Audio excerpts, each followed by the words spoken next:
The Belize government appealing court's decision to block ICJ referendum. And in sport, Barbados wins the West Indies Women's T20 Blaze. I'm Ricardo Roberts, and this is Caribbean in 10 for Thursday, April 4th, 2019. I'll be back with the details after the break.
The court in Belize has blocked the government from holding a referendum on whether the country should take its long-standing territorial dispute with Guatemala to the International Court of Justice, the ICJ.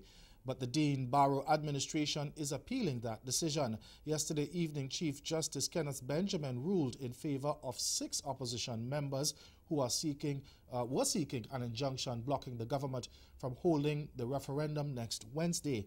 Lawyers for the People's United Party, the PUP, members had asked the court to determine the legality of a special agreement signed in 2008 that ended negotiations between Belize and Guatemala and opened the door for their dispute to be settled at the ICJ. But Attorney General Michael Prayfeet says he has already signed appeal documents which will be submitted by today. He's hoping to get a hearing before the Court of Appeal before the day the referendum was to be held on April 10th. While the Attorney General did not want to comment any further on the Chief Justice's decision, Prime Minister Dean Barrow told a press conference that he was extremely disappointed by the ruling. He said his disappointment was based on the fact that there had been lots of preparation for the referendum, as well as a frenzied effort to get Belizeans properly informed about the matter. But Prime Minister Dean Barrow added that he was sure while the government may have lost that battle, it will win the war.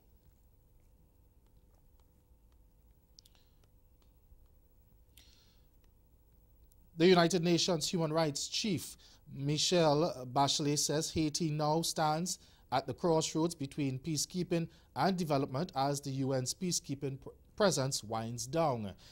In an address to the Security Council yesterday, she urged all concerned parties to continue building on progress made or risk losing it altogether, while encouraged by civil society's engagement in promoting and protecting human rights as well as the victims of human rights violations. Bachelet said it has not been able to fully assume monitoring and advocacy role. She said some civil society organizations continue to be targeted by acts of intimidation, and the UN High Commissioner urged the Security Council to provide Haitians with the necessary support to strengthen institutions, fight impunity, and promote and protect human rights as a foundation to stability and development. All right, we go back to Jamaica, where as residents of Portland today vote for a representative to replace their murdered MP, the Office of the Political Ombudsman say it is investigating a formal complaint of vote buying in the Eastern Parish. Now, Political Ombudsman Donna Parchment Brown would not identify the source of the complaint or who is accused of the offences. She told a local radio station that she was interviewing persons in relation to the matter. That investigations and completing investigations will continue after the election. Any wrongful acts that are done during the campaign and lead up to the election continue to be matters of concern. We're particularly concerned because we'll be having general elections in a couple of years, and it's very important that we resolve any issues that may have arisen during this campaign or any other campaign, so that our next general elections, and whether they're national or local government elections and any future by-elections, we will avoid some of the problems that we have seen over the last 2 or 3 years.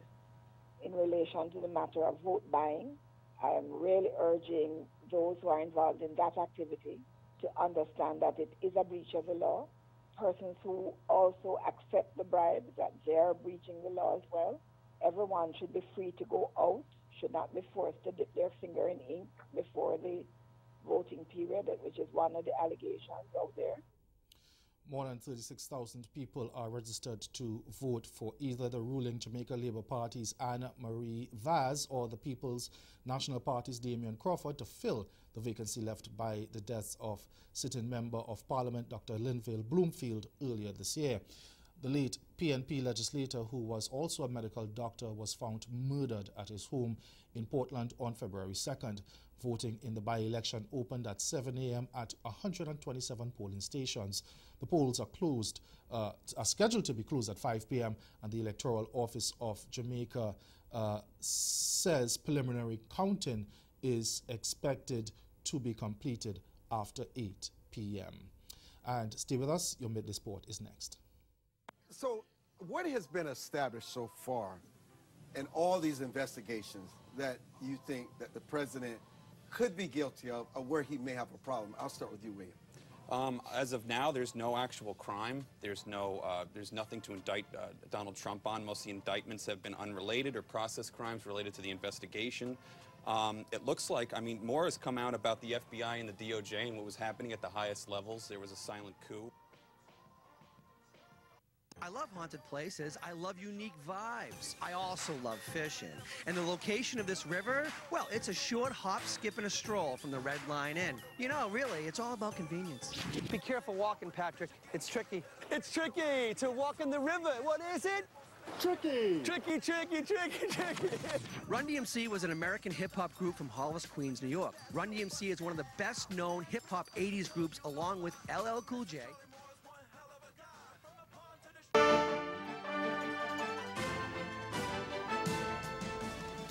Barbados was crowned West Indies Women's T20 Blaze and Regional Women's Double Crown champions after a 58-run unbroken third-wicket stand between world-rated all-rounder Deandra Dottin and Windies women's teammate Casey Knight formalized an 8-wicket victory over Guyana yesterday.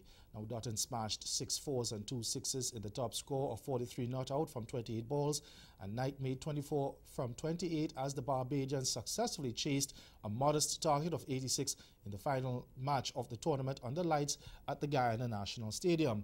Now, a strong bowling performance led by the Windies women pair of Hayley Matthews and the Barbados captain and Shakira Selman had helped the Barbadians restrict the Guyanese to 85 for 7 from their allotment of 20 overs.